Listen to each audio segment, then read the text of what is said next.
안녕하세요, 행복쇼핑입니다. 전 세계 유저들이 기다렸던 인텔 13세대 CPU 랩터 레이크가 지난 10월 20일에 정식으로 출시했습니다. 이번 인텔 13세대는요 12세대와 동일한 LGA 1700 소켓을 사용했기 때문에 기존 600번대 메인보드와도 호환이 가능한데요. 그렇다면 이제 우리는 어떤 메인보드를 어떻게 사야 할지 고민해야 할 타이밍입니다. 지금부터 인텔 메인보드 고르는 법과 13세대 700번대 메인보드와 12세대 600번대 메인보드의 비교까지 이 영상 한 편으로 싹 정리해드리겠습니다. 먼저 인텔 메인보드를 이름으로 구분하는 방법에 대해서 알아보겠습니다. 그 전에 메인보드는 CPU와는 좀 다르게요. 제조사별로, 브랜드별로 명칭에 조금씩 차이가 있습니다. 이제부터 설명드리는 내용은 참고만 해주세요. 가장 먼저 나오는 건 역시나 제조사 정보겠죠. 전 세계 메인보드 시장을 양분하고 있는 업체 중 한 곳인 에이수스의 제품입니다. 로그스틱스는 제품의 등급과 라인업이라고 보시면 되는데요. 에이수스는 용도와 목적에 따라서 제품의 등급을 터프 게이밍, 프라임, 로그스틱스, 로그로 나누고 있습니다. 특히 에이수스는 게임용 주력 제품군에 해당 명칭을 사용하고 있고 하이엔드급은 별도로 로그 램페이지, 로그 막시무스 등의 명칭을 사용하고 있습니다. 다음은 Z790 칩셋명인데요. 전 제조사 공통으로 사용하는 부분이기 때문에 솔직히 이 칩셋명만 제대로 알고 계셔도 절반 이상은 오신 겁니다. 칩셋명에서도 영문과 숫자가 각각 나타내는 의미가 조금씩 다른데요. 먼저 영문 표기는 제품의 세부 등급을 의미하는데 Z, B, H까지 세 가지로 구분하고 있습니다. 최상위 등급의 고급형은 Z, 중급 사양의 표준형 주력 제품은 B, 기본 기능만 탑재한 보급형 제품은 H입니다. 여기서 중요한 점은 AMD 메인보드와는 다르게 인텔 메인보드는 각 칩셋별로 제공하는 기능의 차이가 명확합니다. 기본적으로 AMD 메인보드는 모든 등급의 제품에서 메모리 오버클럭을 제공하지만 인텔은 최소 B보드부터 메모리 오버클럭을 할 수가 있고요. CPU 오버클럭은 Z보드에서만 가능합니다. 즉, 용도에 따라서 메인보드의 역할을 명확하게 구분했기 때문에 구매하실 때 꼭 용도를 생각하셔야 합니다. 숫자 표기 중 100의 단위는 칩셋의 세대를 뜻하는데요. 기존 12세대 메인보드는 600번대, 13세대 메인보드는 700번대를 사용하고 있습니다. 그리고 10의 단위 숫자는 성능을 의미하는데요. 90은 해당 세대의 모든 기능을 집약한 고급형, 60은 주력 모델이자 대표적인 기능은 모두 사용할 수 있는 표준형, 10은 최소한의 기능과 성능만을 보장하는 보급형으로 나눌 수 있죠. 일반적으로 Z보드는 90, B보드는 60, H보드는 10을 부여합니다. 바로 뒤에 2는 메인보드의 폼팩터 규격으로 ATX 규격보다 큰 익스텐디드 버전의 메인보드를 나타냅니다. 이외에도 M, I 정도가 붙죠. 마지막으로 게이밍 와이파이 부분은 부가적인 기능, 옵션을 말하는데요. 게이밍에 적합한 와이파이 지원 메인보드임을 나타내고 있습니다.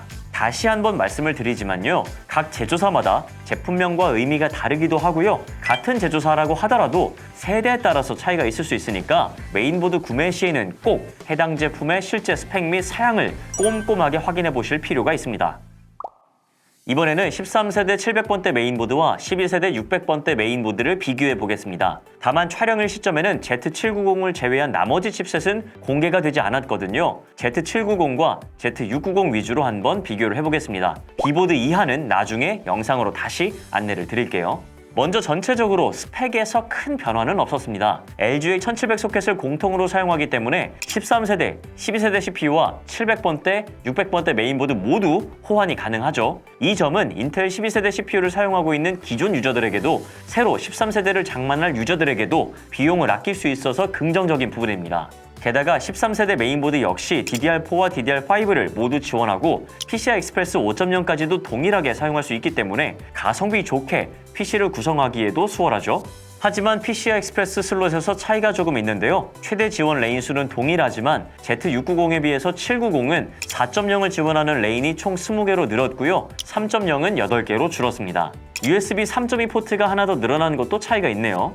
하지만 역시나 13세대 CPU는 700번대 메인보드와 12세대 CPU는 600번대 메인보드와 호환성이 가장 잘 맞아떨어지는데요. 특히 13세대 CPU를 600번대 메인보드에서 사용하시려면 바이오스 업데이트가 필요합니다. 업데이트가 미리 되어 있는 제품인지 아닌지 살펴보시는 것도 좋겠습니다. 그리고 제대로 오버클럭을 사용하시려는 유저라면 세대에 맞는 메인보드를 장착하시는 것을 권장드리겠습니다. 그렇다면 이번에는 기존 600번대 메인보드 중에서 어떤 제품이 가장 많은 선택을 받았을까요? 이번 인텔 13세대 CPU도 600번대 메인보드와 호환이 가능한 만큼 어떤 메인보드를 구매하셔야 할지 고민 중이신 분들께서는 도움이 되실 겁니다. 먼저 칩셋별로 판매량을 살펴보면 Z690, B660, H670, H610 중에서 B660 칩셋이 무려 69.47%의 점유율로 압도적인 인기를 보여주고 있습니다. 인텔 메인보드를 구매한 10명 중에서 7명이 B660 칩셋을 골랐다는 얘기니까요. 그 뒤로는 H610이 19.76%로 2위, Z690과 H670 순이었습니다.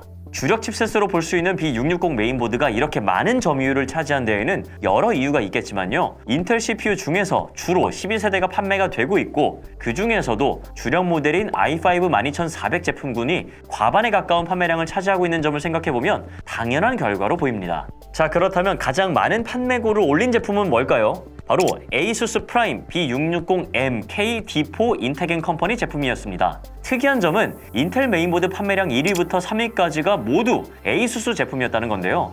이게 왜 특이하냐면 AMD 메인보드에서는 MSI가 1위부터 3위까지를 차지했었기 때문이죠. 메인보드 시장을 양분하고 있는 ASUS와 MSI가 각각의 자리를 지키고 있는 것으로 봐도 무방하겠습니다. 지금까지 인텔 13세대 CPU 랩터레이크를 지원하는 700번대 메인보드의 출시 소식과 함께 기존 600번대 메인보드와의 차이점, 판매 점유율 등을 알아봤습니다. 정리하자면 인텔 13세대 CPU든 12세대 CPU든 700번대 그리고 600번대 메인보드와 모두 호환이 가능하고요. DDR4와 DDR5를 모두 지원하기 때문에 본인의 상황에 따라서 다양한 조합을 꾸릴 수 있다는 장점이 있습니다. 그만큼 선택의 폭이 넓다는 뜻이죠. 다만 i9 13900과 같은 초고사양 CPU를 사용하실 분들이라면 CPU의 성능을 최대로 이끌어내기 위해서 Z790 칩셋 메인보드를 선택하시는 것을 추천드리겠습니다. 자, 그리고 이번 영상에서는요, Z790을 위주로 다뤘지만 2023년 초에 논K CPU와 함께 B보드가 출시를 한다면요, 그때 조금 더 자세히 메인보드 구매 가이드 영상을 업데이트 해보겠습니다. 이번 영상이 메인보드 구매 시 도움이 되셨기를 바라면서 오늘 영상은 여기서 마치겠습니다. 오늘 영상이 마음에 드셨다면 좋아요와 댓글, 구독과 알림 설정까지 부탁드릴게요. 감사합니다.